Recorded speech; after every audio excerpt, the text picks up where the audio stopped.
So hello hi नमस्कार जय जगन्नाथ मुराजा पुणी थे आपण मानक मोर एक नुआ वीडियो रे अनेक अनेक स्वागत। तो दर्शक बंधु आपने थंबनेल देखि जानि पारथे जे मो कोट ऑफ वीडियो बने जाउछु। वीडियो शेष पर्यंत देखंतु आउ वीडियो गोटे लाइक करी चैनल को सब्सक्राइब करी बहुत सारा भल पाई दियंतु। चलतु वीडियो स्टार्ट करिया लेट्स गो। तो दर्शक बंधु आज वीडियो बनार कारण तो आपण माने जानि पारथे थंबनेल देखि मु कोन कहय पई चाहूची। तो दर्शक बंधु जो लोकटी माने छुटटू नहीं कि आज ए जगह से पहुँची मैंने आपण एत एंटरटेनमेंट करी गोटे गरीब फैमिली से बिलंग करी आज जो एत बाट पहुँचे सब आपण देहरी। तो जदि सी जब कौन गोटे भूल करदे आप सुधारे न सुधारिकी बर्तमान कौन कर माने मरण मुँह ठेल देते। तो दर्शक बंधु से लोकटी बर्तमान सी आसू घर पाक आसला आप जहाँ करें तो ताप पुलिस प्रशासन अच्छी आपण जो मिसिकी मीडिया वाला जो मिसिकी जो कांड कर माने एटा हूँ माने मुंड खराब ए कांड गुड़ा जो पूरा मुंड खराब। तो दर्शक बंधु जदि कौन गोटे गोटे पिलाटे कि लोकटे गोटे नईर पड़ जाए तो ताकू उद्धार करने बदल आप कौन कर नईकी ठेलिकी पुणी मारिया चेष्टा कर। तो दर्शक बंधु ये माने जो मु भिडियोटा नहीं कि आसी आपण मथा खराब हो आपण पाद तल माटी खसीज। तो दर्शक बंधु आपण मैंने देखूँ माने जहाँ को कहला जे हूँ लव हाजदा बहुत सारा स्त्री बहुत सारा गर्लफ्रेंड बहुत सारा अमकी समकी जो कहला बर्तमान पदा को आसी से झीर जो डेट जी करी माने बॉयफ्रेंडटा देखते बर्तमान आप माने चारि चार्टा बॉयफ्रेंड बुझीपारे ना। तो देन से कथा छाड़ू सी जी जहाँ कला आमर से किसी ना षंढ पेड़ निजे जापर मो मत के कष्ट लगुच तो आमको किसी ना बुझीपारे ना। तापर आउ गोटे कथा देखो घर लोक कौन कहते माने बापा कौन कहते बहु नातुणी कहते आप जंत्रणा दियंती माने सी कहते जे मत घरे ठीक से आम शशुर घरे खाई पीते दियंती आम कथा बुझंती मुझे पलैली सेटा खाली सा सेटा मिच मुझे मालिक ये घर मालिक स्वतंत्र बागर गोटे माने झीटा मु पसंद कले नहीं ये बड़ कि छोट माने झील पु एत मुझे चिन्ह पारे ना मुझे भाविनी आम पु साथ ठीक हम आते आनी आ खुशी बासी हो गला माने आम से माने छुटिया पोलाटा था ता माँ बापा मना करते ये जो मो समझी समझुणी पक्ष से समाधान पाएनी माने बिंधाणी टुका छात्र थेला बोली माने छानिया मत दे देछि झोपड़ी पोला हो जहाँ भी हो ना माने माने आम आदिवासी इज्जत उठे जाऊँगी ना पक्ष से पाए। नातुणी खबर कौन नातुणी खबरटा हूँ तो सेटा हूँ माने छोट मोबाइल गोटे थेला छोट मोबाइल मत ये झीलटा मत देखला रेकर्डिंग मुझे शुणी क्या मोबाइल सेटा भी मुझे जानी ना से बड़ मोबाइल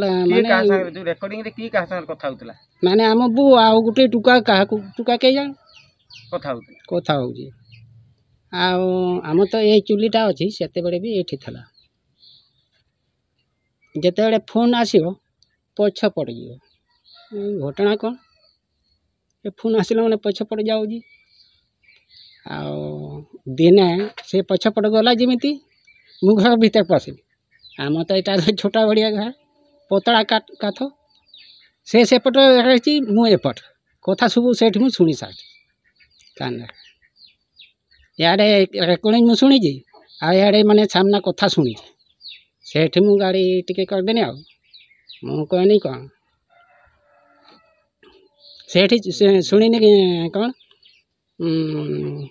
एटा रेकर्डिंग है मोबाइल आउ बेसी टाणुआ कथा कहबूनी टाणुआ कथा माने माने माने टुका टुकड़ी कथा हो हाँ ठीक अच्छे जो झील से कहते लबर झील बोली लबर झील केमी जानी सेटा लबर ठीक जाने ना आम ए पो भितर से माने सब जाने मो बापा है कि सेटा केमी जाने सी जदि सेठी थाते थाते जदि सेठी जाए केमी जानी सेटा मो टोटल कथा मुझे नातुणी बोली तो ग्रहण करेंगे नातुणी बोली तो मुझे जानी आम ये माने तो आम सेटा मु भावुची आपण घरे जन्म होइछि बोली आपण नातुणी भावुछन हां से को मु भावु काहर झियो जानते ना भौणी कौन कहते तो भाई लव हाजदा पूर्व विवाहित झियो किंतु आपण से विषय नहीं कि मुह खोली नथिले कौन कहिए तब ତାହେଲେ କି ହଁ ସେ ବିବାହ ଏଇଟା ସତ, କିନ୍ତୁ ତାଙ୍କର ବାହାଘର ହେଇଥିଲା ସେଇଟା ସତ, କିନ୍ତୁ ସେଇ ଝିଅ କି ତାଙ୍କ ମା ସେ ଆମର ଯିଏ ବୋହୂ ବୋଲି ଯିଏ କହୁଛନ୍ତି ସେ ବୋହୂ ଆମର ସତ, କିନ୍ତୁ ସେଇ ଝିଅ ଆମର ନୁହଁ। ତାହେଲେ କି ଆଉ କଣ ପଚାରୁଛନ୍ତି ପଚାରନ୍ତୁ। ଝିଅ ଆପଣଙ୍କର ନୁହଁ ବୋଲି ଯୋଉ କହୁଛନ୍ତି କେମିତି, ମାନେ ସେ କଣ ଲବର ଝିଅ କି ଝିଅ ନା ଝିଅ ନୁହଁ? ନା, ସିଏ ଆମ ଝିଅ ନୁହଁ। କାହିଁକି ଆପଣ ଏମିତି ଭାବୁଛନ୍ତି? କାହିଁକି ନା ସିଏ ଆମର 2014 ମାର୍ଚ୍ଚ ମାସ ଲାଷ୍ଟର ବାହାଘର ହେଇଥିଲା। ସେ ଅଗଷ୍ଟ ମାସରେ ତାଙ୍କ ଘରକୁ ପଳେଇ ଯାଇଥିଲେ। ତା ଭିତରେ ବାବା ଆଉ ମୋ ଭାଇ ଯାଇକି ଖୋଜିବା ପାଇଁ ତାଙ୍କୁ ଫେରେଇବା ପାଇଁ ଯାଇଥିଲେ। ସେତେବେଳେ ତାଙ୍କ ବାବା ଆଉ ତାଙ୍କ ମା ଛାଡ଼ିଲେନି ତାଙ୍କ ଝିଅକୁ। ତା ଭିତରୁ ନ ଛାଡ଼ିବାରୁ ସେ ଭାଇ ଆଉ ଥରେ ପୁଣି ଗଲେ। ପୁଣି ଥରେ ଗଲା ପରେ ବି ସିଏ କଣ କରିଛନ୍ତି ନା ମୋ ଭାଇକୁ ବହୁତ ଗାଳିଗୁଲଜ କରିଛନ୍ତି। ଆଉ ସିଏ ବହୁତ କଥା କହି ଗାଳିଗୁଲଜ ପରେ ସିଏ ଛାଡ଼ିବେନି ବୋଲି କହିଲେ, ମୁଁ ଆଉ ଝିଅକୁ ଛାଡ଼ିବୁନୁ, ତମର ଔକାତ ନାହିଁ ମୋ ଝିଅକୁ ପୋଷିବାର, ତମର ଘର ଦ୍ୱାର ଛୋଟ, ଏମିତି ସବୁ କହିକି ମୋ ଭାଇକୁ ବିଦା କଲେ। ସେଠି ତାଙ୍କ ମାଝୀ ବାବାଙ୍କୁ ବି କହିକି ଆସିଲା, ଯିଏ ଆମର ମାଝୀ ବାବା ଗାଁର ମୁଖ୍ୟ, ସେ ତାଙ୍କୁ ବି କହିକି ଆସିଥିଲା କି ତମ ଝିଅକୁ ନେଇକି ଆମ ଘରେ ଛାଡ଼। ଆମର ଗୋଟେ କାରଣ ଅଛି, ଝିଅ ରାଗିକି ଗଲେ ତାଙ୍କ ବାପା ଘରେ ନ ଛାଡ଼ିଲେ ତାଙ୍କ ମୁଖ୍ୟକୁ କହିବାକୁ ପଡ଼ିବ। କିନ୍ତୁ ସେଠି ବି କହିକି ଆସିଥିଲା ମୋ ଭାଇ। ସେଠି ତାଙ୍କ ମାଝୀ ବାବା ବି ଶୁଣିକି ଚୁପ୍ ରହିଲେ, ତାକୁ ଆଣିକି ଛାଡ଼ିଲେ ନାହିଁ। 2015 ଅକ୍ଟୋବର ମାସରେ ତାଙ୍କ ଝିଅକୁ ଆଣିକି ଛାଡ଼ିଲେ। ଛାଡ଼ିଲା ପରେ ସେ 4 ମାସର ପ୍ରେଗନେଣ୍ଟ ଥିଲେ। ପ୍ରେଗନେଣ୍ଟ ଥିବାରୁ ସିଏ ତାଙ୍କ ବାବା ମା ସିଏ ଆଣିକି ଛାଡ଼ିଲା ବେଳେ କିଛି କହିନଥିଲେ କି ମୋ ଝିଅ ଏମିତି ଅଛି କି ସେଇଥିପାଇଁ ତାକୁ ଆଣିକି ଛାଡ଼ି ଦେଇ ଯାଉଛି।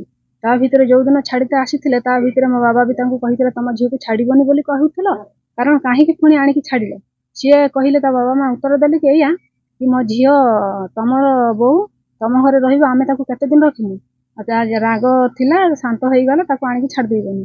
ସେମିତି କହିକି ସେଇଦିନ ହିଁ ତାଙ୍କ ବାବା ଆମ ଗାଁର କିଛି ଲୋକଙ୍କୁ ଡାକିଥିଲେ କି ତାଙ୍କୁ ଟିକେ ବୁଝାଅ, ସିଏ ତ ଝିଅକୁ ଏତେ ଦିନ ରଖିଲେ, ଆଉ ଏବେ କାହିଁକି ତାକୁ ଆଣିକି ଛାଡ଼ିଲେ। ସେ ଗାଁ ଲୋକ ସବୁ କହିଲେ ଏମିତି ଭୁଲ କରନି, ଆମର ତ ଗାଁର ମୁଖ୍ୟ ଅଛି, ଯଦି କିଛି ତମ ଘର ଲୋକ ଗାଳିଗୁଲଜ କରୁଛନ୍ତି ଆମ ଆଗରେ କାନ୍ଦିବ, ଆମ ମୁଖ୍ୟକୁ କହିବ, ଗାଁର ମୁଖ୍ୟକୁ, କି ଆମକୁ ମତେ ଏମିତି ଟର୍ଚର କରୁଛନ୍ତି, ମତେ ଗାଳି ଦଉଛନ୍ତି, ଗାଁର ମୁଖ୍ୟକୁ କହିବ। ସେ ଗାଁର ମୁଖ୍ୟକୁ ନ କହିକି ତୁ କେମିତି ଚାଲିଗଲୁ? ସେଇଠୁ ତାକୁ ସେଇଭଳିଆ ସବୁ ବୁଝେଇଲା ପରେ ତାଙ୍କ ବାବା ମା ତା ପରଦିନ ସକାଳେ ଭୋର ପଳେଇଲେ, ନ ଖାଇ ନ ଦାନ୍ତ ଘଷିକି ପଳେଇଲା ପରେ 2-3 ଦିନ ପରେ ଜଣା ପଡ଼ିଲା କି ଝିଅଟା ପ୍ରେଗନେଣ୍ଟ ଅଛି ବୋଲି ତାଙ୍କ ବାବା ମାଙ୍କୁ ପୁଣି ଫୋନ କରାଗଲା, ତମ ଝିଅକୁ ଏମିତି କେମିତି ଛାଡ଼ି ଦେଇଗଲ? ତାପରେ ସେତେବେଳେ ମୋ ଭାଇ ବି ନଥିଲେ ଯେତେବେଳେ ଛାଡ଼ିତେ ଆସିଥିଲେ ସେମାନେ। ତ ଦର୍ଶକ ବନ୍ଧୁ, ଯଦି ଆପଣମାନଙ୍କୁ ମୋ ଭିଡ଼ିଓଟି ଭଲ ଲାଗିଥିବ ତାହେଲେ ଗୋଟିଏ ভিডিওটিকে লাইক করিবে, চ্যানেলকে সবসক্রাইব করিবে, আর বহুত মাত্রায় সেয়ার করে, যাহাফଳରେ କି ଭିଡ଼ିଓଟି ସମସ୍ତଙ୍କୁ ପହଞ୍ଚି ପାରିବ। ଆଜି ପାଇଁ ଏତିକି, ରହୁଛି, ନମସ୍କାର, ଜୟ ଜଗନ୍ନାଥ।